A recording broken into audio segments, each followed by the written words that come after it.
Yes. Rebecca's got a fire going. I got to make Rebecca a co-host. At your peril, Jeff, at your peril. Rebecca, when have you steered me wrong? The very first Zoom bomber was with me. The time when your audio went out and you couldn't hear the people, and I had to, tell the author to just continue, keep on going. The latest time when you were having audio difficulties. So yeah, Wow. pretty much. So this is amazing. I'm so smooth, you don't even notice the problems, right? Yeah, I think of you as, my rock. You're just, you're R.A. Moss. I know you're going to get the job done. And yet you just listed off all these times that we had technical difficulties and you're blaming yourself for them. No, I think that you're a fantastic co-host, and I think everyone would agree. The amazing thing is that Rebecca also does the sketch notes for our discussion. So if you're new to us with Books and Bars tonight, follow along on our Instagram and Twitter and Facebook. And Rebecca has already started, it looks like, an excellent background for tonight's discussion with some flames there. I love it.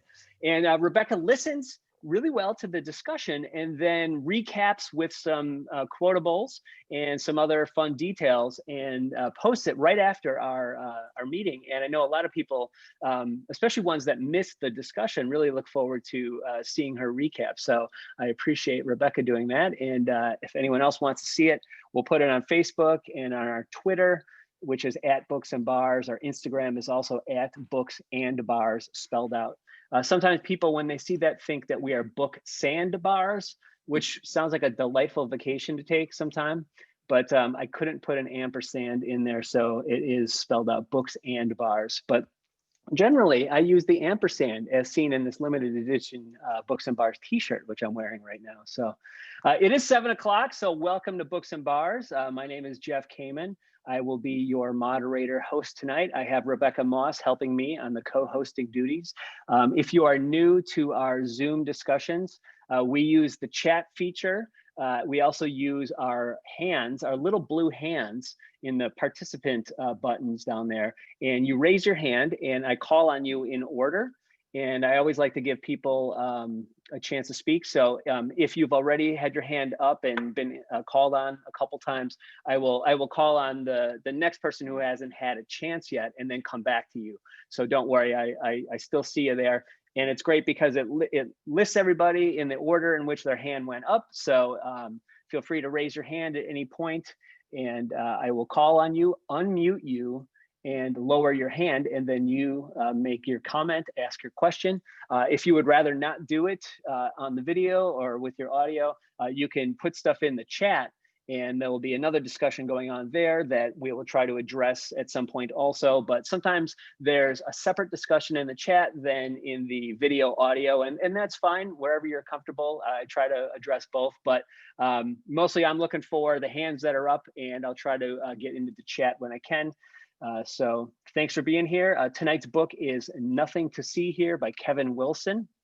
And I always also ask for a little bit of an icebreaker. So if you want to think about what you want to say and you're not sure what your comment or question is yet, the icebreaker for tonight could be, what's a book that's really made you LOL? I mean, this one for me made me laugh out loud quite a bit, but maybe you have another one, and I'd love to hear some of the funniest books that you've ever read. Put them in the chat or raise your hand and make it be the first thing you tell us. Love to hear about some other funny books and put them on our list maybe so we can have another laugh, because we could always use one. So let's see, a little bit about the author to kick things off. Kevin Wilson is the author of the novels The Family Fang and Perfect Little World. His short story collection, Tunneling to the Center of the Earth, won the Shirley Jackson Award. He is a really interesting guy. I've read a bunch of interviews and seen interviews with him, and it's kind of fun. He grew up not with any sort of really what he would call high art or literature in his house, but really was raised on comic books, which is near and dear to my heart. And as you can probably guess, there might be some inspiration in tonight's story for that. And part of it was, he said, I didn't need to explain, I didn't need to take many, many pages to explain how these kids spontaneously combust. You just accept it, that's their powers, and we move on. And if I make you care about them as a reader, you'll just accept that this is realistic enough and you don't need a real scientific explanation for it. Just kind of like, you know, a superhero in a way, kind of like an X-Men or a Fantastic Four, like the Human Torch. You know, it is what it is, and we just go with it.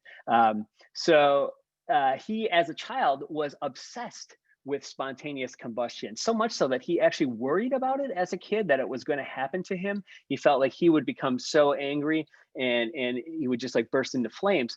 Part of this comes from, he has Tourette's syndrome, and much of his life he feels is just keeping himself like in kind of tact and kind of like being an introvert and not being around a lot of people and really making sure that he doesn't have sort of an outburst. And later he said as a teen, he actually wished that he could burst into flames and have that as a power, and wouldn't think of it as a curse, but really wished that he had that. He's actually written about it a little bit before. In The Family Fang, it's mentioned that one of the characters nannied kids that had this issue, and it's kind of just dropped and not really addressed. And he wrote a short story about some characters that spontaneously combust, but he couldn't shake it. So he kept coming back to this idea, and it really became the book that he is known for and his most popular work, and critically acclaimed at this point.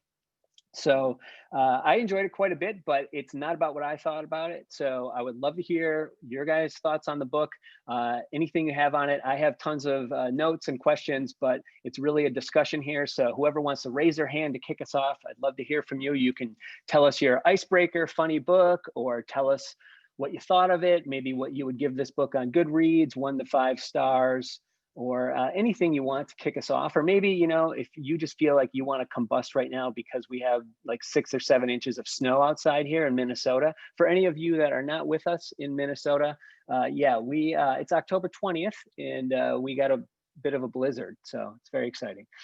Not really though, no, it's kind of sad. So I don't see any hands yet, so I'll just keep going for now. So one of my first questions would be, what do you think of the relationship between Lillian and Madison?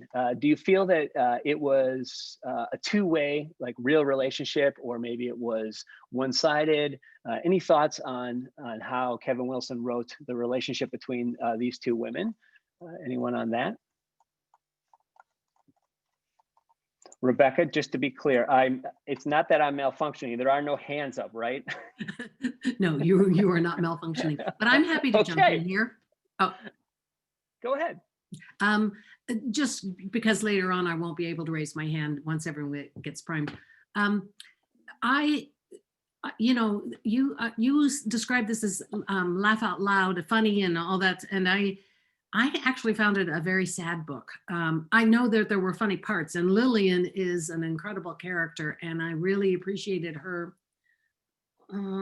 knowledge of herself, her understanding of herself, her acceptance of herself, even though she, you know, makes bad choices like being in love with this with Bessie. What's her name? Anyway, Madison. Yeah, but Madison. But the relationship between Lillian and the children was just, I thought, exceptional and unique and weird and maybe even necessary, you know, to have those kinds of things, because people with superpowers or whatever need to have people to help them. And Lillian was willing to do that. So I really appreciated that. I did not like,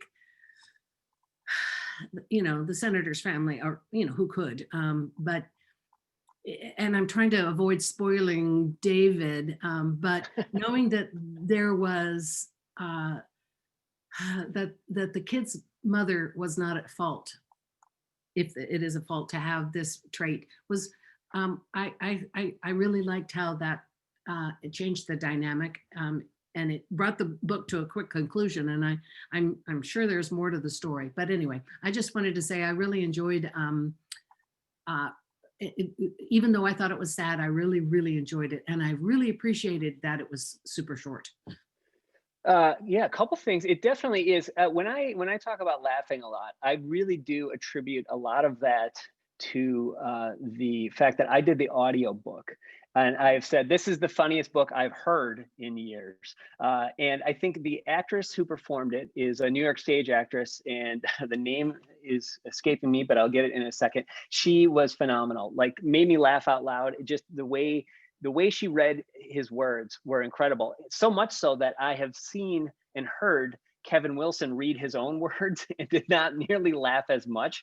Normally, I want to hear the author read it, but I have now come around to when you really have a good actor, a really good reader doing your audiobook, that is in some ways better than maybe even hearing the author read their work, just to have that interpretation. And in this one, it just felt like it was really well written character that and then the way it was read by this New York stage actress, I just loved it. It made me laugh a lot. There's definitely a sadness. There definitely is a melancholy to this. But I think I was laughing at just how, as bad as the situation was, she found humor in it, and the way that her attitude towards it. She reminded me of like a female Chevy Chase or Bill Murray from the 80s, like nothing, it just rolled off her. She was so cool about everything, but also exposing that she just doesn't, she's poor, she doesn't know anything, what am I doing here? But like, it was so funny the way she handled things, and so quick, rapid fire.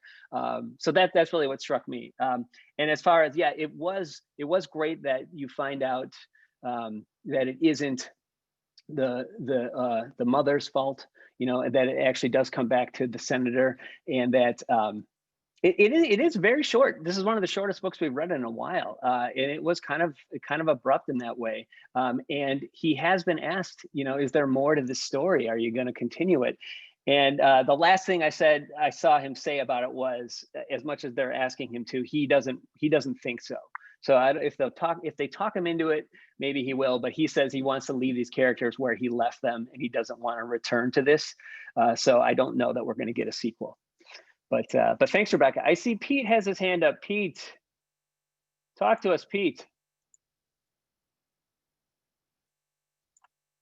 I'll unmute myself.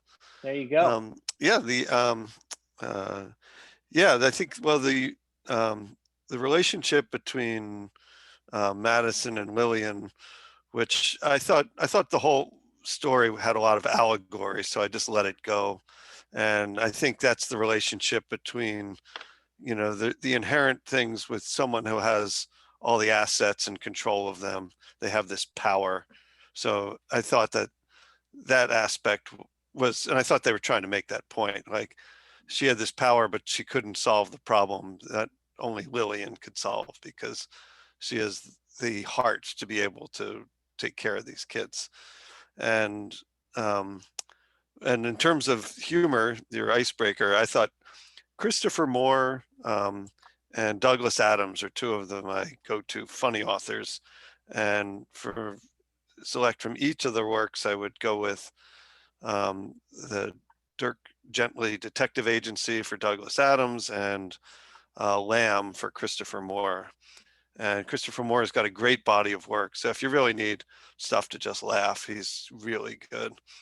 And what's interesting about the humor of this book, I felt similar to Rebecca, that it was, at first I was I reading the right book? Because you said it was funny. And I was horrified by what the poor Lillian was going through. And then when she was taking the fall for drugs, like, I don't know, I'll trust him and it gets better. But then when she was home, down and out and feeling, I don't know, she was having a bad day. I forget what the circumstance was, but I love that she stole a ham to make herself feel better, or to get her mind off things. So when she stole the ham, not even knowing what she was going to do with it, it made her feel better. So I was like, all right, that's pretty funny. That's good stuff. And then, I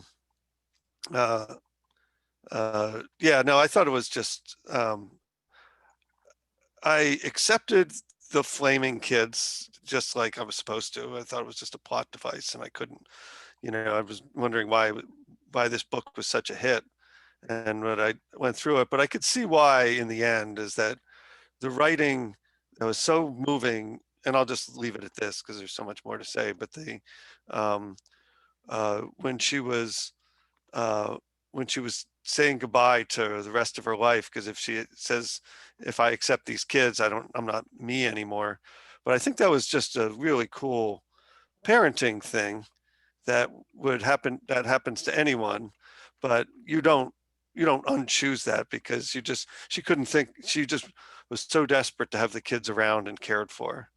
And I thought that was cool writing on the author's part. I don't know if he has kids, but it was written like someone who's dealt with kids, I'd say.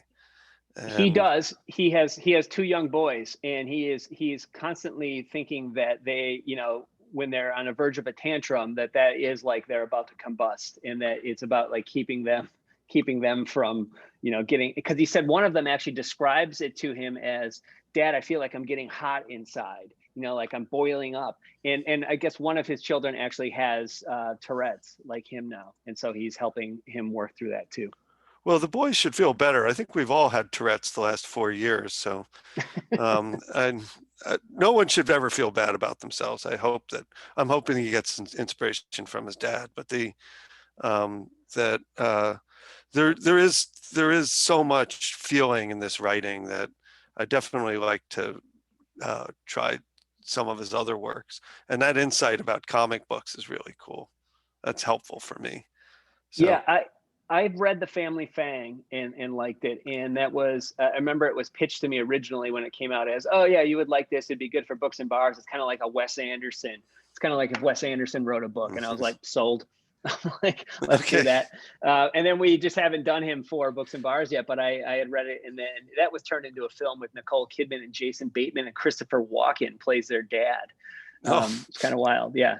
The film is a little hit or miss, but the book is pretty good. Yeah, I want to read Pretty Little World, or Perfect Little World, his last novel, and also his short stories now.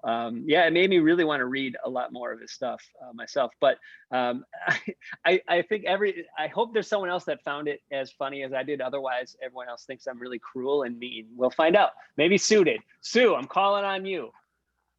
May I unmute you? Talk to us, Sue. Here I am. Hi, Sue. Hello. So for the icebreaker, someone in the chat mentioned A Walk in the Woods, and I had kind of forgotten that, but yeah, that one made me just laugh, especially when they were starting out and his friend decides his backpack's too heavy and starts rolling things off the trail. But also another plug for John Irving. Every John Irving novel I've ever read has periods where I just burst out laughing. So, well, Sue, should we tell them? We're gonna do John Irving. Here's what I think it's gonna be. I think it's gonna be January 20th, the Hotel New Hampshire by John Irving. Go. So Sue and I have been talking about John Irving a lot over the years. I'm a huge fan, but I just hadn't read much of him recently, and we've never actually done him in our 16 plus years of books and bars. And Sue said it's got to be one of the top 4, and I knew right away which the top 3 would be, and then I wasn't sure what her 4th was, and she said her favorite was actually Hotel New Hampshire, and I just read it and loved it and said, yeah, that might actually be top 3 Irving for me. So it's out there though. I'm a little concerned, but I think if anyone can handle it, it's books and bars in January. So, so that's what I'm thinking, but go ahead. January book. So I kind of agree with Rebecca and Peter that I didn't really laugh out loud at this one, but I really liked it. And and I had to laugh because I had a phobia for a while about spontaneous combustion. I too thought that someday someone would find a little pile of ash in my wheelchair and I would just freak out. So yeah, I just fell into it immediately. I loved it, but I thought it was more melancholy than anything else. I thought it was a good character. She did characters really well. Hated Madison, could not stand her. But yeah, overall, I really liked it. Okay, thanks. I'm wondering if anyone, back to my original question about the relationship between Lily and Madison. Are there other Madison haters? Are there any Madison stans here? I think that ultimately, for myself, I'll just say Kevin Wilson was asked about it, and he said he does believe that Madison did have feelings for and is a true friend to Lillian, but because of the imbalance of power and because of the situation, it seems even more off than it might be, and so I don't know. I mean, he's I think that it could be read as, it was more just Lillian and Madison really was just using her, but I'm interested in hear what you guys thought. So I see Via is here. Her hand is up. Via, I'm asking to unmute you. There, I did it. Hi, There. Jeff. Hi, everyone. Enjoyed the book very much. Thanks for picking this one. Humor, yeah, humor and relationship. Humor, I can't say that I really laughed out loud, but there were many, many smile moments.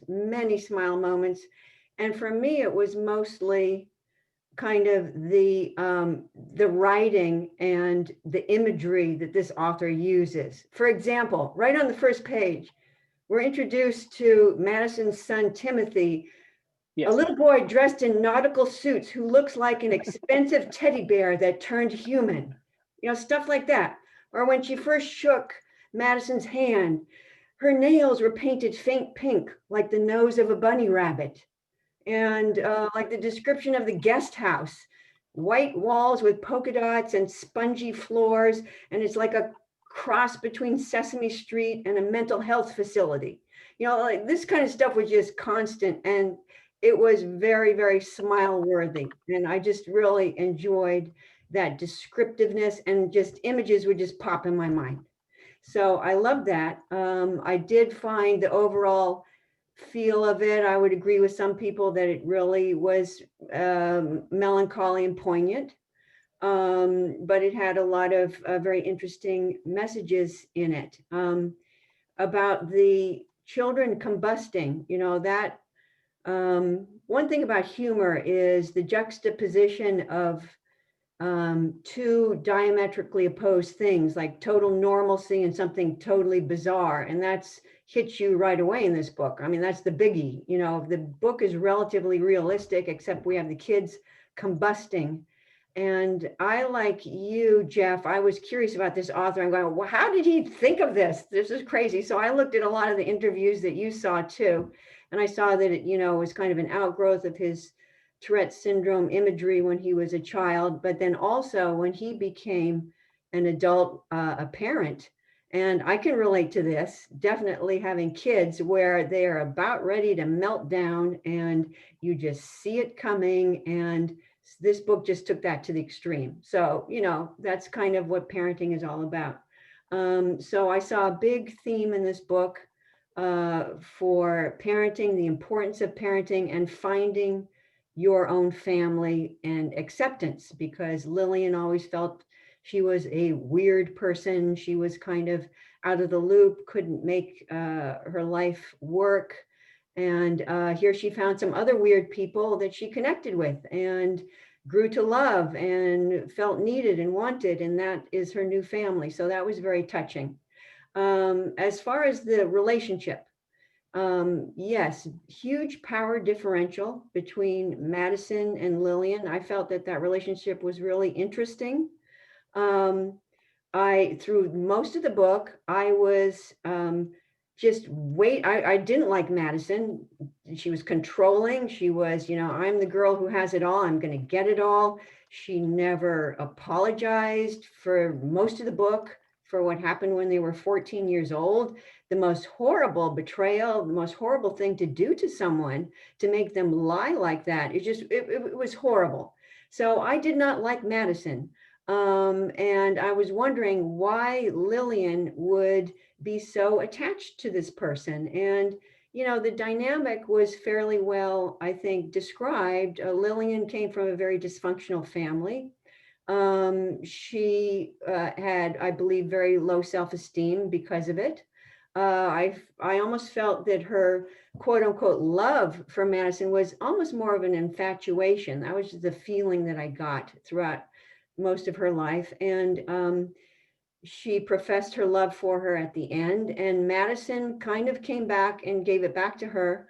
And Madison somewhat redeemed herself at the end. I'll have to give that to her, that scene, which was one of my favorite, most poignant scenes in the book, when they really finally have the confrontation and Lillian says how much she loves her, and Madison can't quite get there to say that, but she does say that she acknowledges finally what she did to her in high school.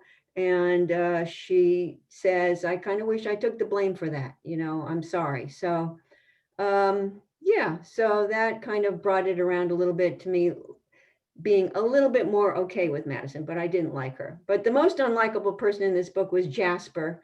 And the other kind of little, I don't know if you would call parallel here, interesting thing, politicians who have their dark secrets, probably 95% of every politician that we ever knew has them.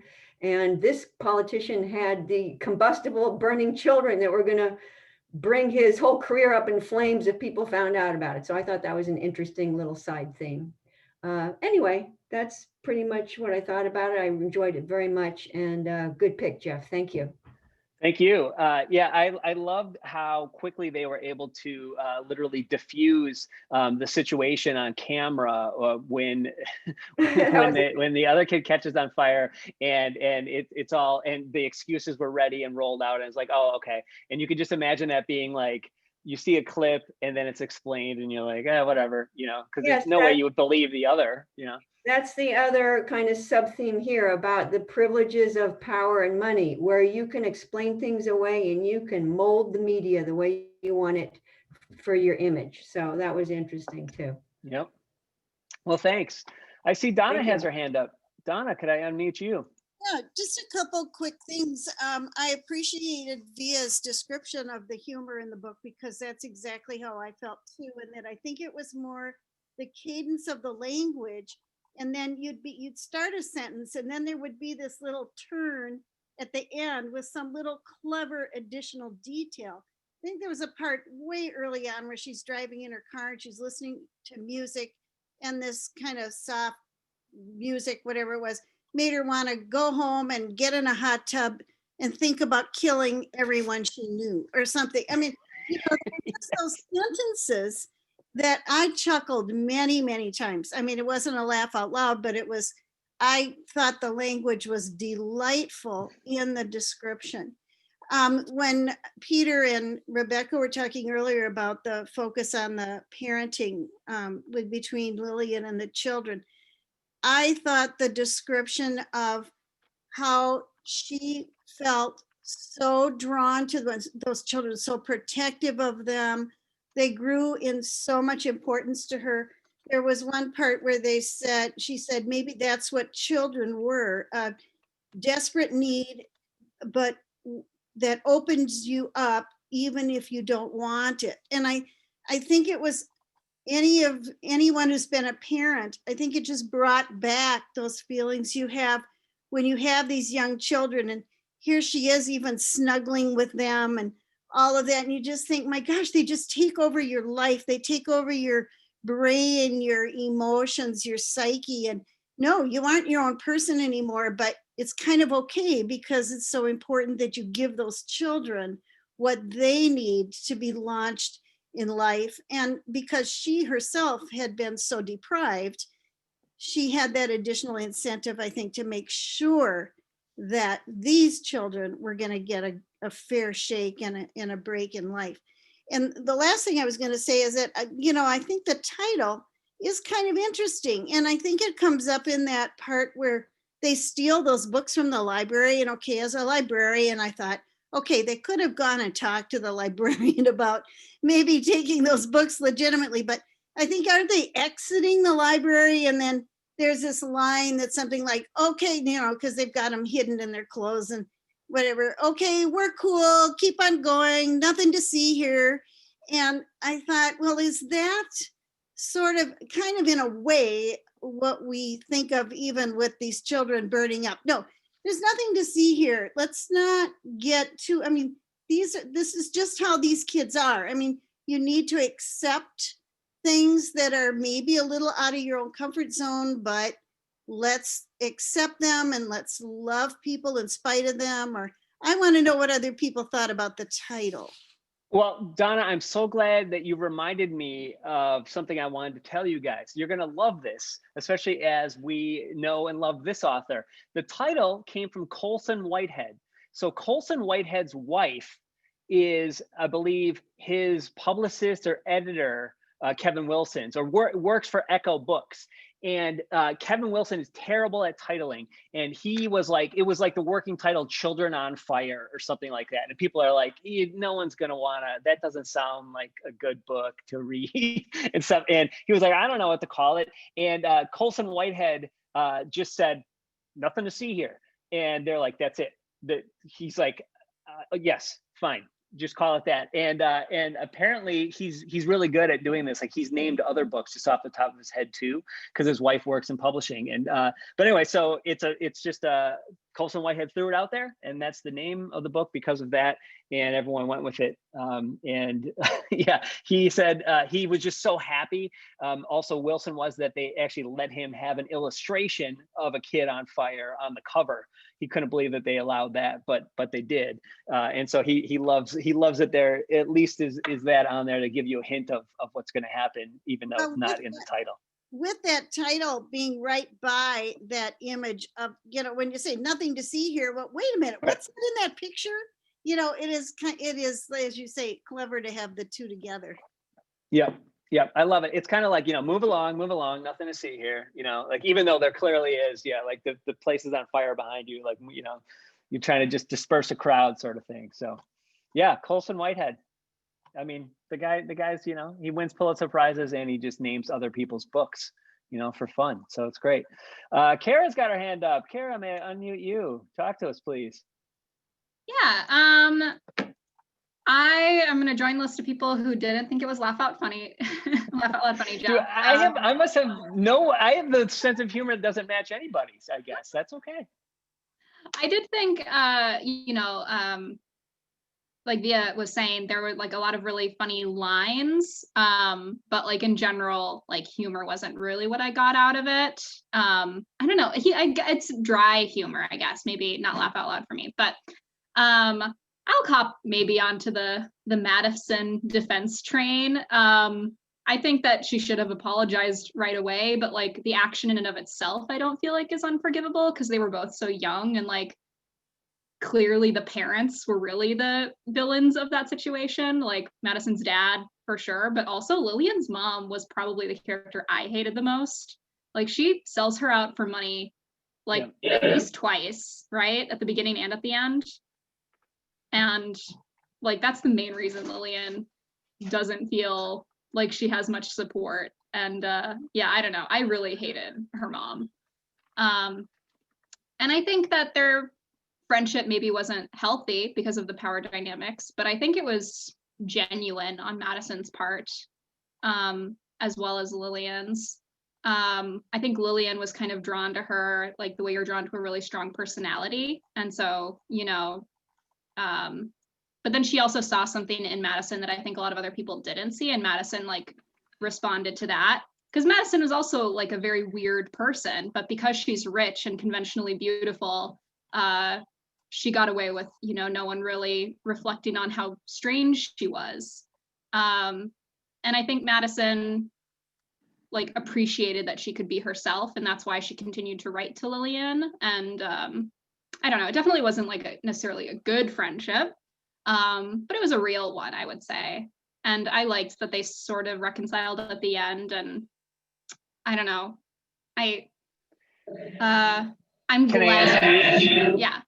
Do you feel that there was a chance of a relationship there? Do you feel that Madison felt that towards her, or was she only friends with her? I did feel like that Madison had feelings for Lillian personally, but it would have been like a super unhealthy romantic relationship because of like the way Lillian viewed Madison. Like, it was too like putting her on a pedestal and admiring her too much. Like, I don't know, that's unhealthy in a friendship, but like even more unhealthy if you're in a romantic relationship. And then Madison herself, like, it's not necessarily like the good choice to choose like your ambitions over friendship, but I don't know, there's part of me that like admired that this like, weird person was just kind of like, yeah, I mean, like, I have all of these benefits and this is like the thing I want to do and I'm going to go for it. And then the fact that she, I don't know, she also didn't like want these other two kids that weren't hers to screw things up. But she immediately was like, my child is not going to be like hidden away from you. Like, I'm going to protect my kid. Him being on fire doesn't like matter at all to me. And so I kind of liked that there was no question in her where her loyalties lay once like her own child caught fire. So I don't know. I thought their relationship was interesting to read, and dynamic, but not healthy. And I am very glad that he's not thinking of writing a sequel, because I feel like bad things would happen and it would make me sad. And so I like where it ends, because then I can imagine that Lillian and the kids live happily ever after. Yeah, that's it's good for us to leave it where it is, or then to imagine for ourselves. Yeah, I could imagine also a sequel if they tried to play up, then more kids have more powers or something like that, or if it made it like something else. But yeah, a lot of great points there. Thanks for sharing, and thanks for standing up for Madison a little bit. Appreciate that. So let me say what else I found funny about it, you guys. What about the staff? The interplay between the chef and then the security driver. I'm drawing blanks on the names right now, but I loved how much Lillian kind of appreciates that housekeeper chef, how she's got such a badass attitude about herself. And I don't know, I loved it. And I love Carl, yeah, that's the security guy, right? The driver. I thought that was so great, how he ends up kind of siding with her. But I don't know, I thought it was really funny on that sense. But you guys, I don't know, I just laugh at things that no one else laughs at. But Carolyn's got her hand up. Maybe Carolyn thinks it's funny. Carolyn, can you talk to us, please? Well, the first thing I was actually going to say is I'm glad you prefaced it by saying it was so funny. So then I thought, okay, because it's not a funny premise, and it's not like, children on fire is not inherently funny. So then I really could enjoy some of those little language things, like the steal a ham to make herself feel better, or like with Maria, I think was the chef's name, I think. And she, when she first meets her, she says, I just want to punch her in the face, but I decided not to, so maybe I'll punch her later. I mean, I don't know. It's just wackadoodle. But so two things I was going to say. One was one thing I didn't like, one plot point that I didn't really like about the writing, maybe it's because it's such a small book, he couldn't really flesh it out, was Madison kept saying she was weird, that Madison was weird, and Lillian too, but they didn't show. I mean, it's the classic tell, don't show. Like, I mean, okay, so they sat next to each other and they slept in the same bed, and like, well, that's not, I mean, maybe that is what he meant by weird, but that just kind of fell flat. And I wanted to see more of this weirdness. Maybe that could have shown why they were close, over all the years. But the main thing I wanted to talk about, I was reading the book again, so Children on Fire, like, what is he really saying? And I kind of felt like it was an allegory of having children. And, you have these kids and you have this idea of what you're going to be like when you're a parent. And the kids just do weird things. I mean, these like actually start on fire, but I think it's an allegory for like, they turn out like you didn't expect, and maybe they embarrass you, or they are, like they're like Michael J. Fox on Family Ties, and I'm, like the liberal mom, and so so I kind of felt like it was an allegory, and how to love them anyway and meet them where they are and help them figure their own path, try not to start on fire, or so that was my main thought about the book. I think that's great. And I would love to hear what other people think about, what maybe the fire is a metaphor for, or other allegories in this story. I threw out one of the themes that I picked up on was definitely unconditional love in this, but I'm interested to hear any others that you guys thought of too. And okay, so what about, Carolyn? What about the, I feel like I have to think of one more funny thing for everybody, just so, that you guys don't think I'm crazy. You're never going to believe me again when I say something is laugh out loud funny. You're gonna be like, oh, it's funny in like a very dry Jeff Kamen sort of way, right? I can't believe that he laughs at these things, but that's why I'm asking you. So keep putting your funny books in the icebreaker. Maybe then I'll see what you guys actually think is funny. And I mean, I agree on some of these. Some of these I've read and think are funny too. But I think it takes a lot actually for me to laugh out loud while reading something. And maybe it's easier when I'm listening to it, probably. But there's not a lot of times where you might like smile or snort or something like that. But to really like, I don't know, laugh about something that you're reading, I don't get that enough, and I want to feel that more, right? So I want to get more of that. But again, back to the more metaphors or allegories. I see Via, your hand is up. Talk to us. I'm unmuting you. Yes, I just very briefly, I wanted to respond to what Carolyn was saying about the weirdness. They kept calling themselves weird. Lillian kept calling herself weird. Yeah. Madison also. And I kind of agree with you, Carolyn. Yeah, I didn't really see a lot of weirdness. I saw a troubled young woman who came from a dysfunctional home and was struggling in life and so forth, but I didn't really see a lot of weirdness. She seemed like everybody else to me who is looking for acceptance and looking for unconditional love. That's definitely a theme in this, no question about it, acceptance and unconditional love. But I just wanted to, it jogged my memory about something that I saw in one of these author interviews on YouTube or something, where the author said during an interview that generally in life, he feels like everything is weird. And like the interviewer was kind of laughing at it. What do you mean everything's weird? He said, yeah, everything is weird in life. And normal is, he said something like, normal is an enforced state of being where you have to glom normal onto. We're all weird and you have to put normal on top of it to like control ourselves. So I just wanted to throw that out there. The author said something like that. I don't know if you heard that, Jeff. Yeah, he is quite a character. I kind of felt bad for him. The more I read about how he kind of maintains his personal life and really keeps to himself. He actually said he only writes like 2 months out of the year, and he devotes most of his time to raising his kids now. And he said, there's never a point at which I want them, I want to turn them down when they want to do something, they want to do something with me. I don't want to say, oh no, it's because I have to write or do this. So he's definitely put them, first, and has found a way to work as a writer and really just, concentrate on in small amount of time, on writing just 2 months of the year. And then the rest of the time, he's basically, hanging out with his kids and raising his kids. But yeah, he talked about how, how difficult it is raising the two of them and seeing, the things that they go through. And back to the weirdness part about Madison and Lillian saying that, I know there was a little bit about the connection that they felt, because even though Madison was very rich,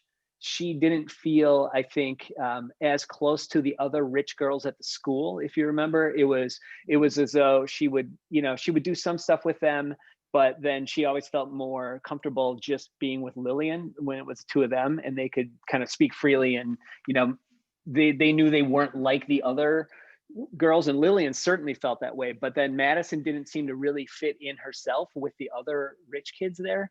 I don't know if that necessarily speaks to them being weird, but I think they that were would maybe be like the term that they used, and they just didn't feel like they connected or belonged. So yeah, that really is a real theme in this book of belonging and being accepted. And they felt that they were different, right?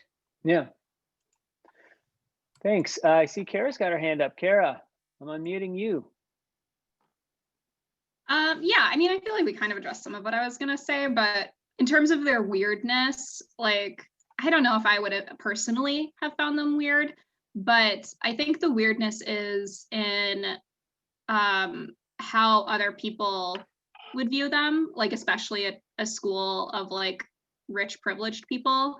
I think just going against societal norms is what would be the weird thing. And obviously Madison is not always weird. Like she can put on that like charming like face. But I think the thing that Lillian was seeing in her was that, there were probably a lot of people that had the same face and the same behavior as Madison, but it kind of ended there. Like they really like believed in the things they were saying, and Madison didn't. And I feel like they described sometimes like Madison would say things to her other friends that like really put them off. So I think like that's kind of what it means, but obviously none of them are like genuine weirdos. Like they're just people that like don't necessarily, sorry, my cat really wants to say hi.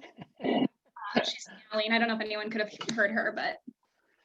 Now, doesn't your cat remember last time was Pets as the icebreaker? Yeah, I know. Jeff, she doesn't care what you say. She's not.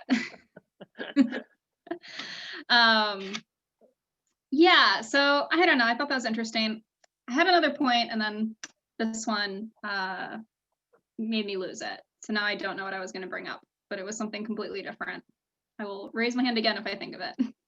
Well, good, because we need more hands raised. So Jeff, thank you. I'm raising my hand again. This is Rebecca. Yes. Sorry, Please. I snuck in before you, Becky. I was gonna go to you. Oh, good. I really enjoyed the basketball sequences between the girls. I loved that. And I loved that Lillian was going to be able to pass it on to, the twins. And I really appreciated having 2 stories in a row about girls playing sports, and fuck the Bechdel test because we didn't have to worry about that. And so awesome picks, Jeff, for that reason alone, because that was one of the things that made Madison palatable to me, was the fact that she really was an athlete. She really appreciated hers and Lillian's skill. That was something that couldn't be bought for her. It wasn't something that could be given to her. She had to earn that herself, and she did. And so for me, it was really nice to push back against other activities being the bonding between women, and instead centering sports and physical, action. So that was my one comment. Thanks. We have had some really, I think, good picks in 2020. And I gotta say, I love The Vanishing Half, which is our next book. Hopefully some of you have already started it or read it. I highly recommend The Vanishing Half by Britt Bennett. That is our next event. I will post the link for the Zoom for that one in our chat. But I see a special guest. I see Becky Rockford Davies with her hand up. I'm very excited to call on her.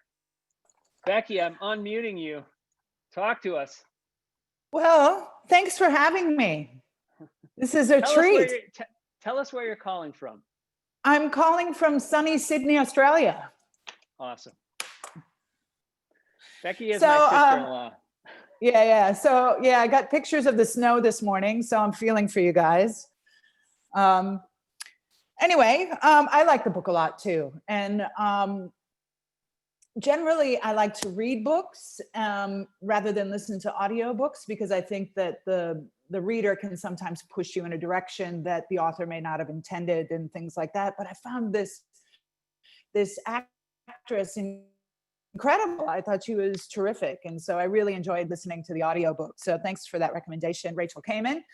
Circling back to that question of unconditional love, I thought that that's what the theme of the book was really about. I mean, she felt like a freak, and these kids were definitely freaks. And I thought one of the most poignant scenes for me was towards the end of the book, when she goes downstairs and she sees her mother staring off into middle space, and she thinks about what she might say to her, she could say to her, and then she's just afraid she's not going to get the response she wants, so she just lets it go and she sort of accepts it, which I thought was really quite touching and really moving.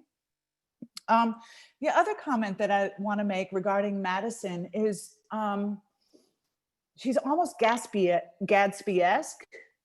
She's sort of this character that's being seen by other, and she just seems that much more dynamic, because we're not seeing the story through Madison's eyes, we're seeing it through somebody else's eyes. And she sort of, gets this goddess type status from the other. And, it's sort of the same in Rebecca by Daphne du Maurier, that Rebecca becomes this, intense character. And I think it's just really a great literary sort of tool to kind of, because we never get inside Madison's mind. We only just sort of have to look for clues on the outside. And you also see she's uber competitive in that basketball game where she sort of takes out Lillian's eye. But Lillian, again, going back to the unconditional love, all is forgiven, like, you know, within a day. So, you know, it was really an extraordinary book. And I thought the part when it came out about the children's mother's suicide, it was unspeakably sad. And I should have seen that coming, but I didn't. I just thought maybe the mother died in an accident or she had a heart attack, or I didn't really see that coming. And as in life, you don't see events like that coming sometimes. And it sort of, you know, was very, very moving, I thought. And really, it shook me when I got to that part. I'm getting emotional just talking about it. Well, thank you. Becky, you're like me. Sometimes I can't, if I talk about something too much, and I get embarrassingly emotional about it too in front of people. But thank you for sharing that. And I'm glad that you also found that theme in it. And yeah, you were definitely, I think I was colder to, I wasn't as maybe emotionally moved or felt the sadness as much as some of you guys did as readers. And, you know, and I looked at more of as a lighter, funnier thing. But I have now found it is Marin Ireland is the woman's name, this actress. I posted her Wikipedia in the chat.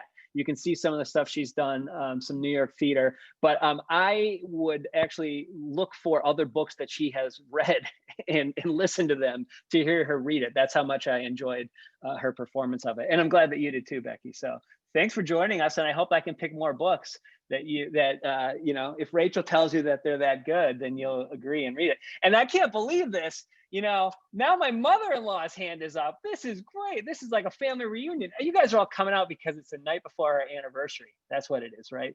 You wanted to say happy anniversary on video to Rachel and me. Okay, Roberta Dirks, I'm asking to unmute you. Talk to us. Are you with us? Oma. Am I unmuted? You're unmuted. Okay. You know, I thought it was a beautiful story. I thought it was a story of transition. Lillian,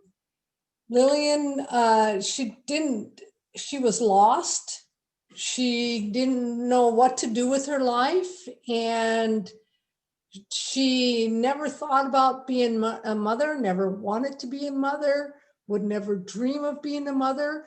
And she met those children and she was protective of them and right away, you know, like Carl wanted to drug them. She says, no, we're not going to do that. And she just kept growing in love and evolving. And this is really will seem weird, but it just reminded me of Anne of Green Gables and how they, you know, this older woman and her brother, you know, adopted Anne of Green Gables. And he fell in love with her right away, but the sister did not, but she just kept growing and growing in her love, and it kept getting fiercer and fiercer, and it was never anything she would have chosen. And I thought that was just a beautiful story.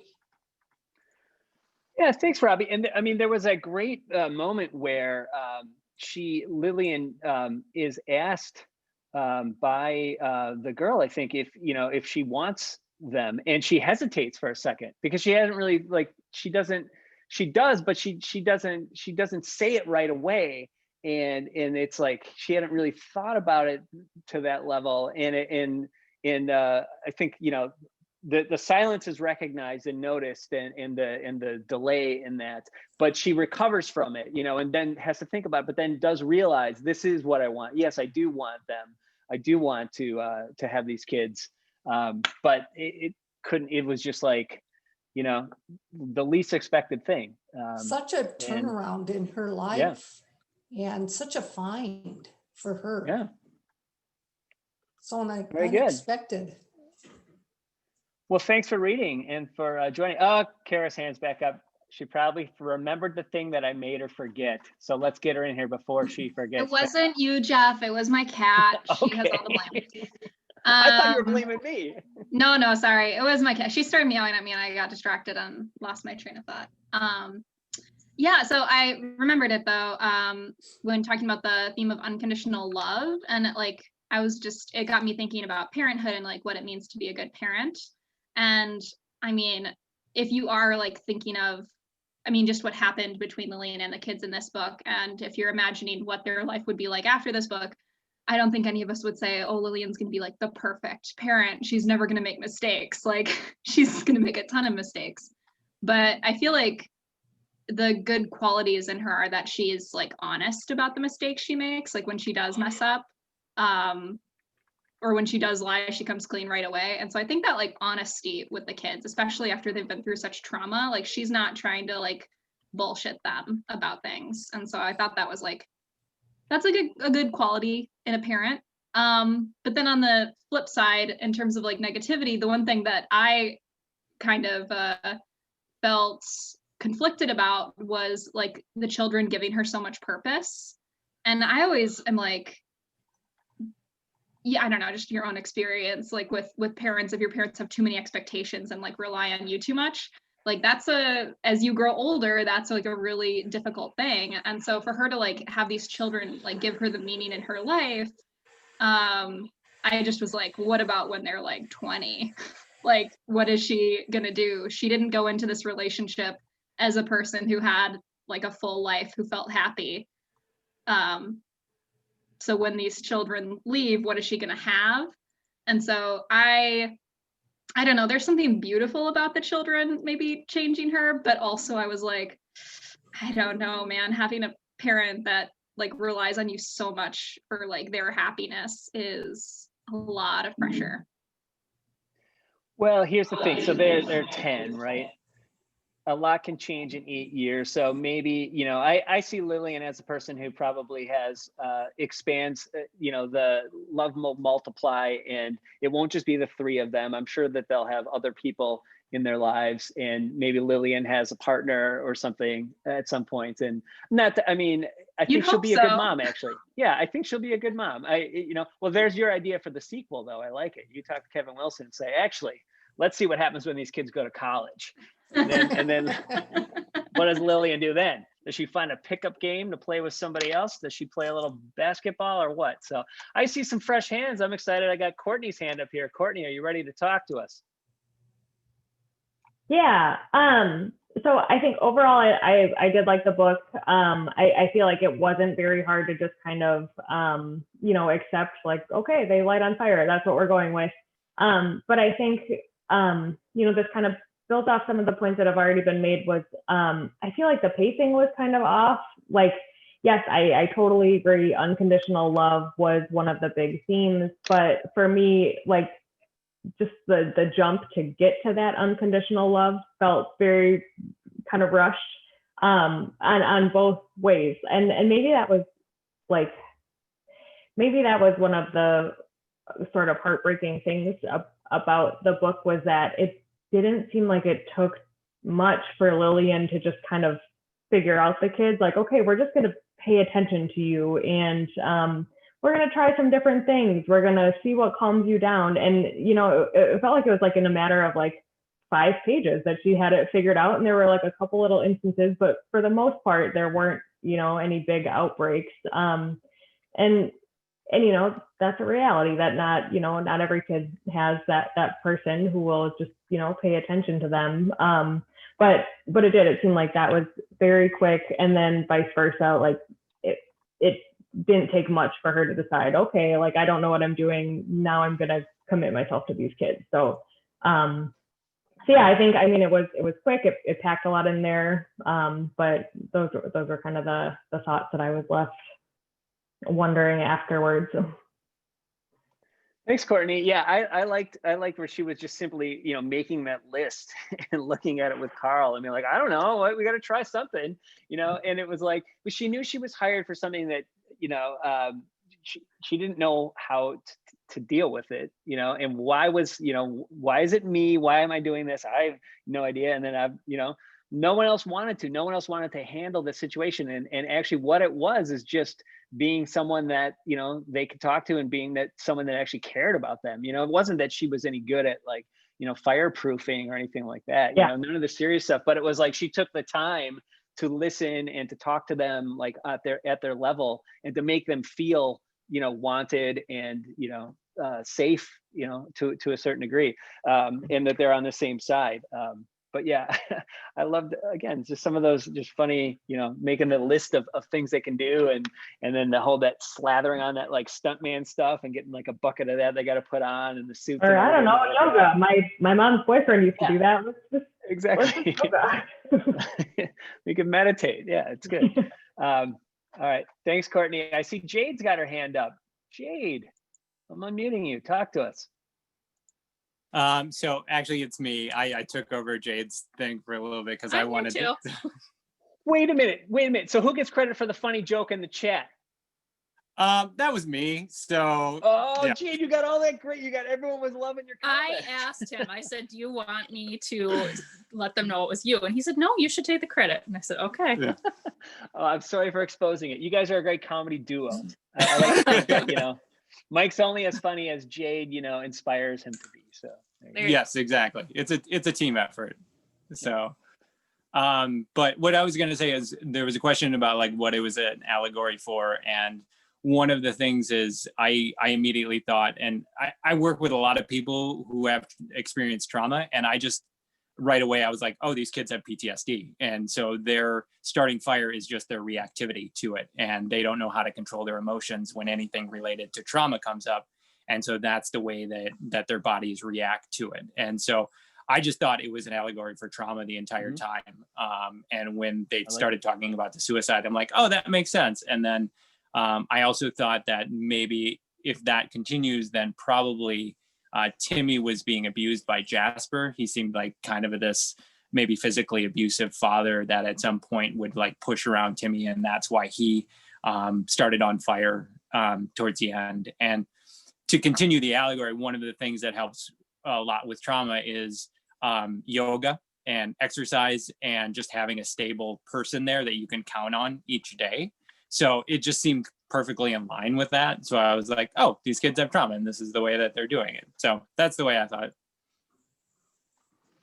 Thanks, Mike. Thanks, Jade. I see Mimi has her hand up. Mimi, can I unmute you? Okay, am I unmuted? Yes. Okay, first of all, a confession. I think that during this lockdown, I've become such a I've always been a voracious reader, but I mean, I'll look at a book and think, is this worth it? And read it in a day so I can get to the other 17 that I've checked out from the library. And I don't think I did this book justice, so I'm apologizing to the book. I'm just saying, I think I slapped through it because I had more interesting things on the shelf. However, through this discussion, first of all, I want to speak up a little bit for Madison.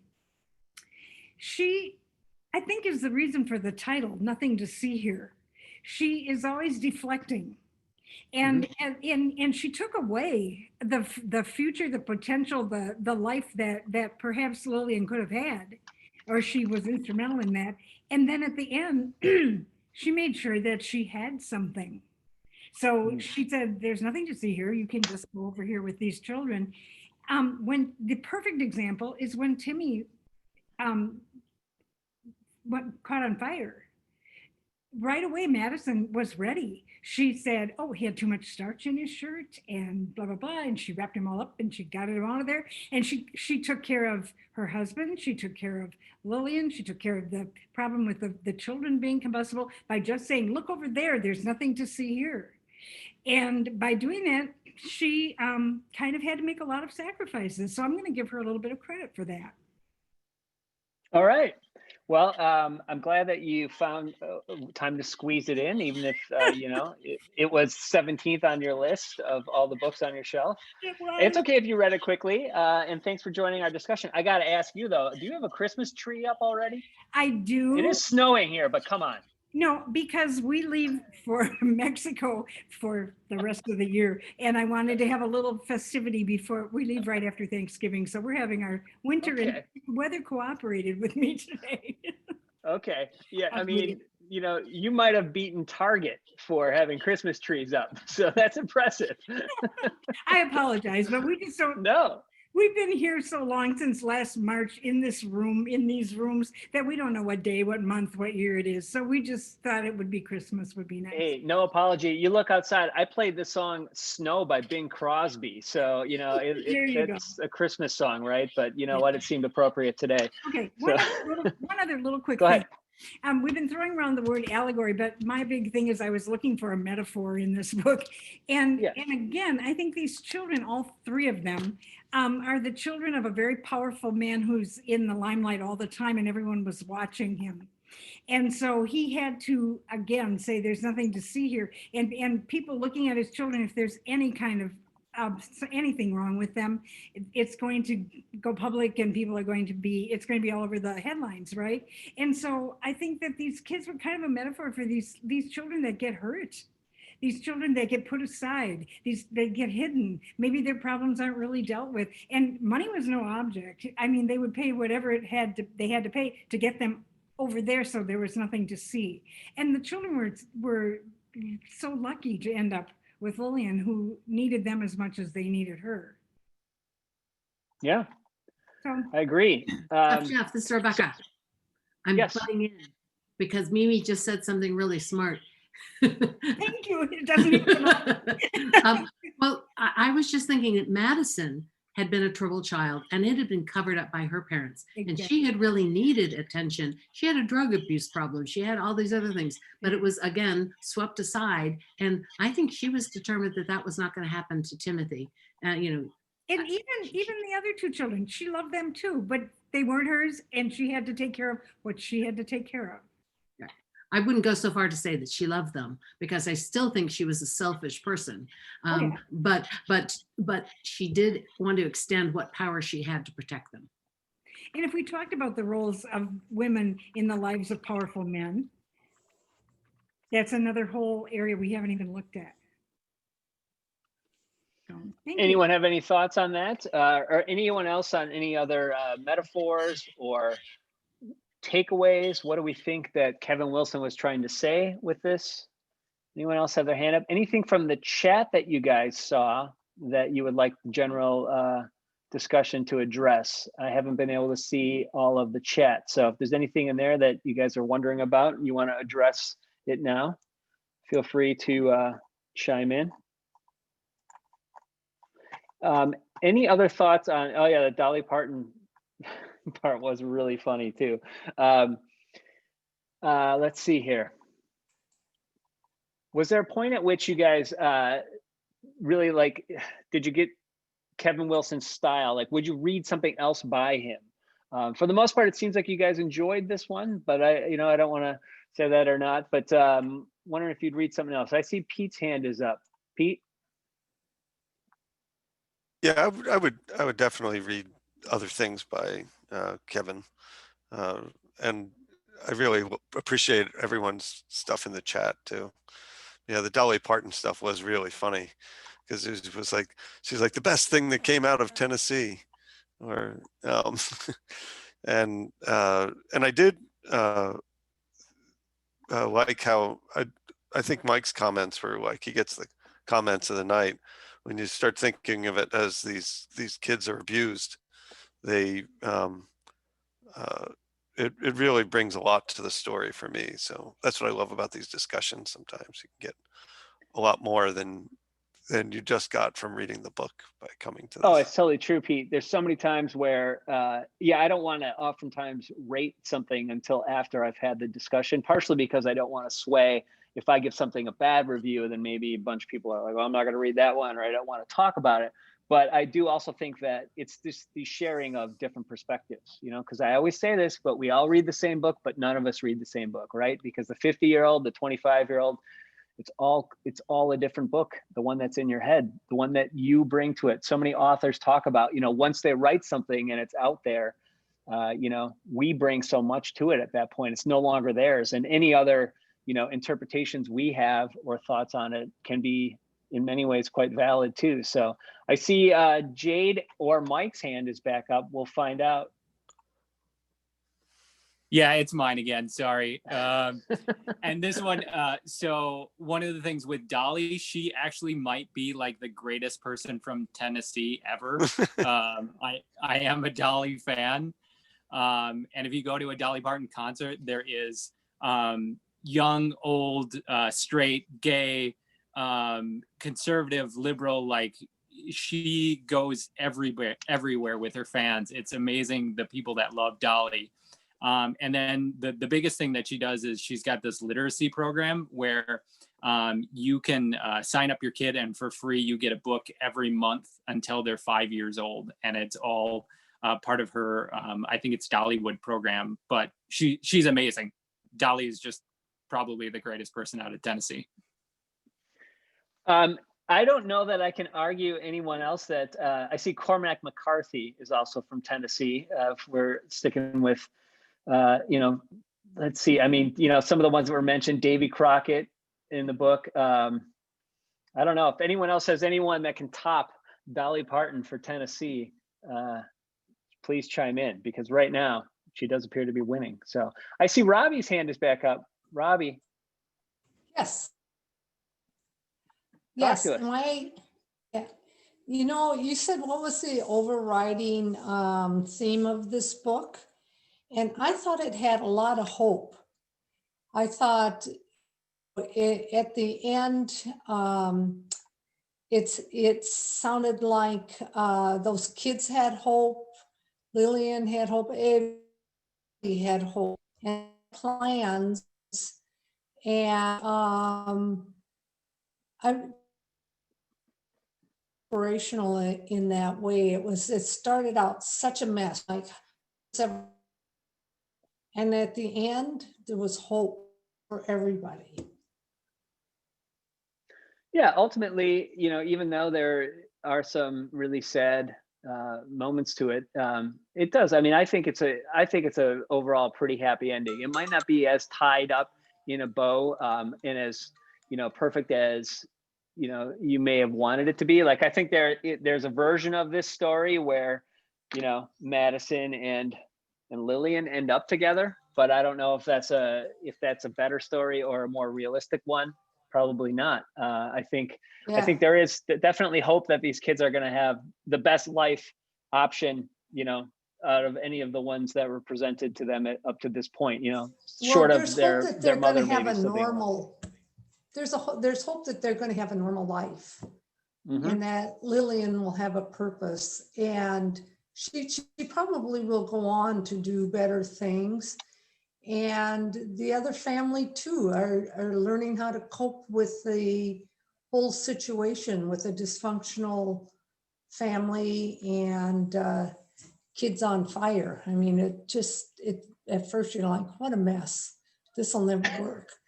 But, in the end, it was all hopeful. I mean, I don't know. Yeah. I think that some people made some good points about, well, when they're 20 or whatever. Well, but for right. So wait a minute. In the chat now, I'm seeing that there's a list of other people from Morgan Freeman from Tennessee. Now that's tough. You're dealing with, the face of God on earth. Tina Turner. I'm just going to say that right now. Quentin Tarantino. Okay. I mean, Dolly Parton is up there, but she definitely, I'd like to see a team from Tennessee that involves some of those other that we're seeing here. That's, maybe Tennessee. I mean, and of course, Miley Cyrus. I mean, she comes in like a wrecking ball, and then what does Dolly do? Who knows? But Ruthie's got her hand up. Ruthie, save me from Tennessee. Hi. Volunteer. Hi, everyone. In answer to your question of if I would read more from Kevin Wilson, I actually just ordered while we were talking on bookshop.org, Tunneling to the Center of the Earth. So thank you guys for suggesting that.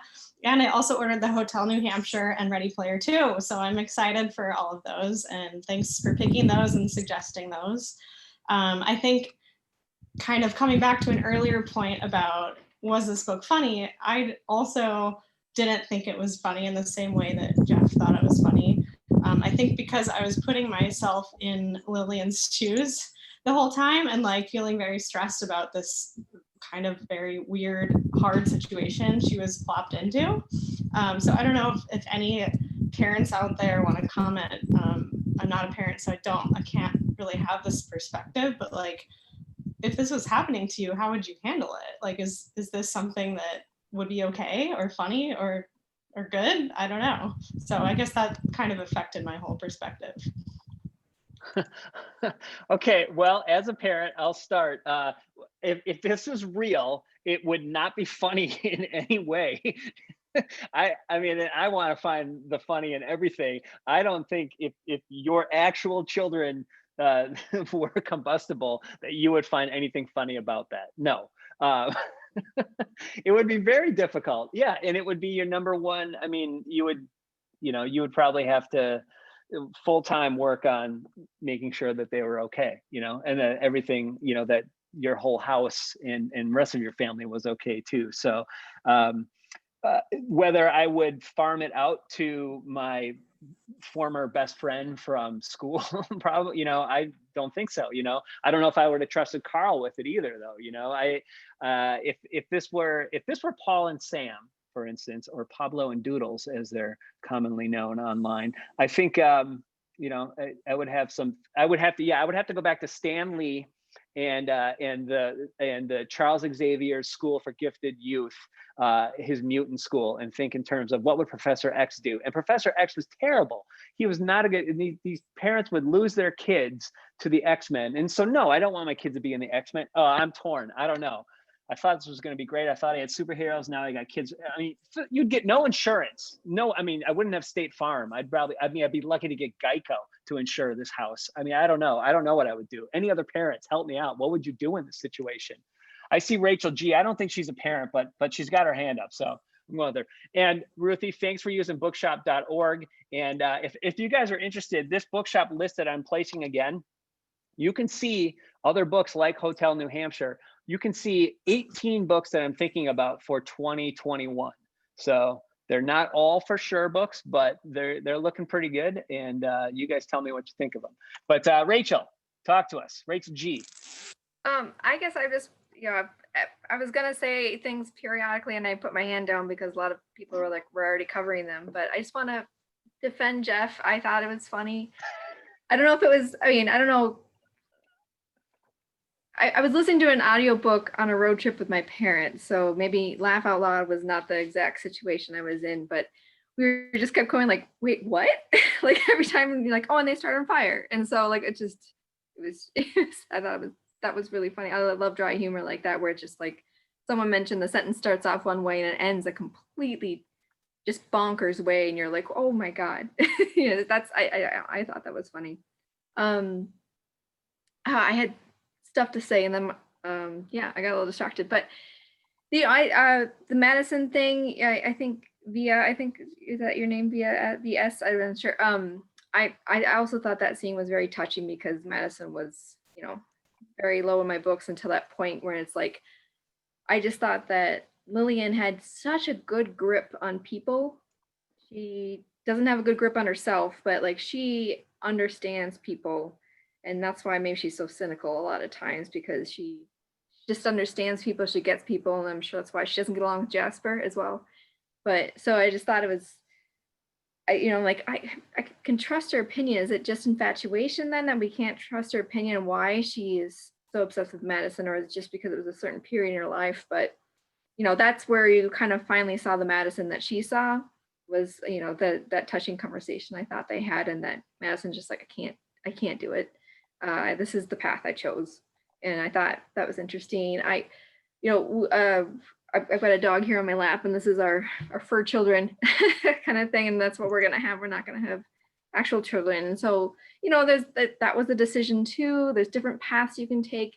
I can see myself happy either way. So I really resonated with Lillian at the end, not being like, yeah, this is great. And it's like, okay, if this is my path, this is what my life is now. And that's a big decision. And just having that as a decision rather than, just being, it's just, I thought that was great too, that, that that she decided, you know, this is like, I can't be 100% behind this either, because there's the morning of the life I could have had if I didn't have to take care of these fire children all the time, you know, so there's that too. And I also like that Bessie, when Lillian's like, yeah, I guess I'm not going to leave at the end of the summer. I'm taking care of you now. And Bessie's like, yeah, okay. And that she's not like changing her character either and like super excited, where she's like, she feels comfortable now. Like she feels kind of like she can let out a breath, I think. But Bessie's not like jumping up and down either, because I thought that was very real too, that Bessie's like, okay, I've been let down a lot, but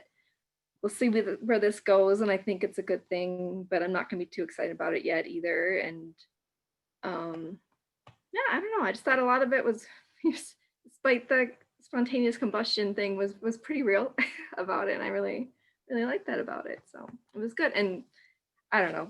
I think if I'm doing the icebreaker last, sorry, but the Hitchhiker's Guide to the Galaxy might have been my very first laugh out loud book that I've ever read. And I don't know, from the first time that someone said like, it's like Ford, you're turning into a penguin in the middle of like time travel, it was just like, I don't know, I just love it. And so the dry humor thing is kind of reminds me of that a little bit.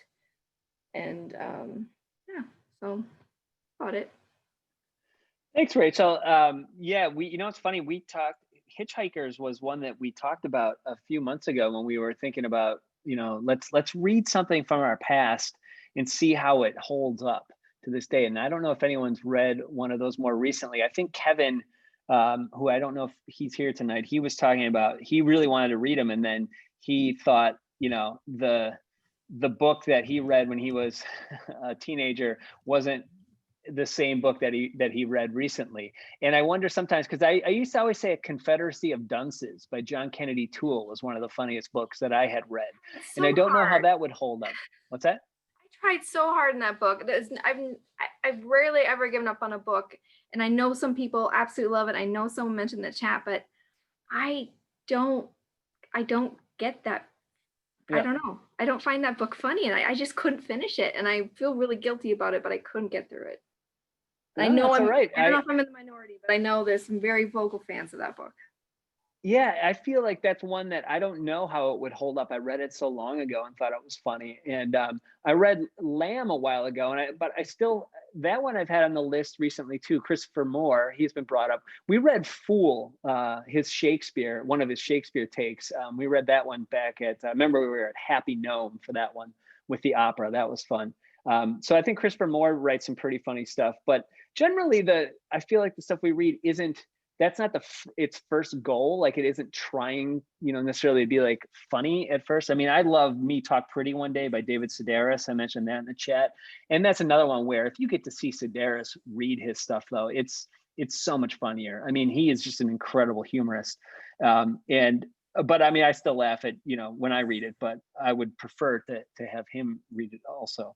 Can I say one more thing? I'm sorry. Yeah, I completely forgot the thing I was actually going to say. And part of the reason why I think the book was so funny for me is that my coworker sounds exactly like the audiobook does for Lillian's voice. So like I was just picturing my coworker reading the story to me the whole time, which I think is probably part of the humor to me, because she's a funny lady to begin with, but like she sounds exactly like that. She's from Tennessee as well. And I just, oh my God, that's part of, I think, that I'm so glad you mentioned the audiobook, and I rarely do audiobooks, so that was a great recommendation for me, I think.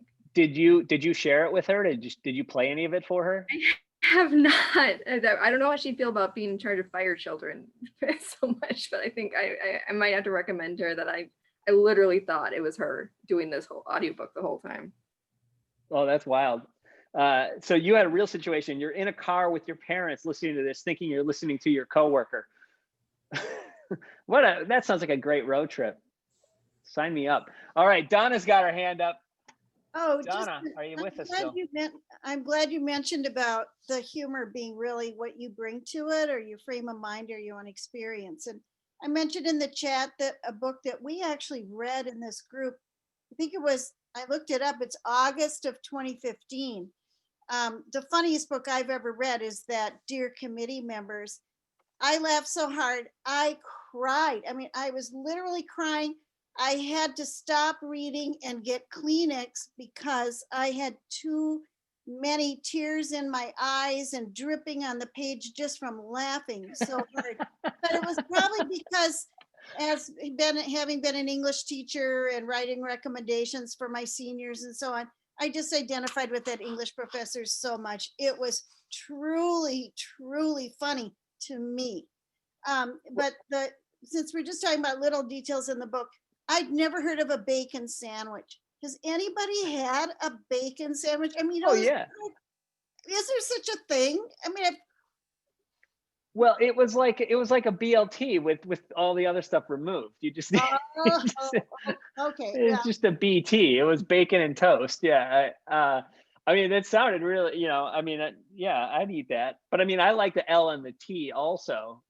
But sometimes you just want to get to that bacon. And I love how she's like, oh, so this is like the best sandwich I've ever had. Like, she's like talking about, she's like, oh my God. And of course, it's incredible. She's like, it's so good.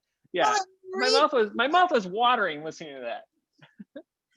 But Donna, do you remember, were you there when the author of Dear Committee Members was with us at Books and Bars? Yeah, that was at the Amsterdam. That was fun. Now, see, as an English major, there were so many people in the audience who I think thought that book was really funny because of that. I think she was speaking to, preaching to the choir there. It was definitely the right crowd. But the author herself is very droll and low key, when she talks. Right.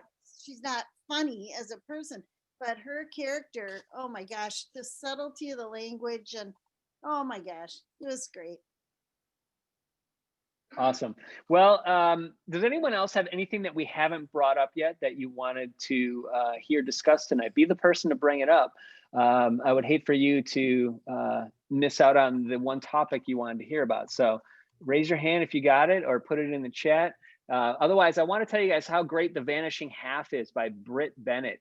This is a story of twin sisters, and one of them ends up, they're born, they're African-American in the South, but one of them, I don't want to say how, but ends up being raised white in a way. I shouldn't say raised, but I should say identifies herself as white a little bit later in life. And it's how these twin sisters experience life from the Black side of things and the white side of things.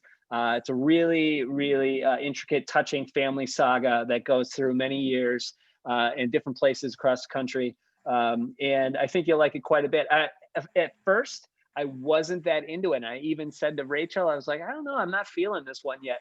And then it clicked for me. And by the end, I liked it like I liked Ann Patchett this year. Like I felt it was similar, that kind of feeling that I got from it. A really good, deep, intricate family saga. And at its core are these sisters. And there's also, there's a grandma and a mom and granddaughter. It's really good. I think you guys will enjoy it quite a bit. So that's The Vanishing Half. That is for the first Wednesday in November. And the link is in the chat. I'll share it again. And I hope you guys can join us for that one.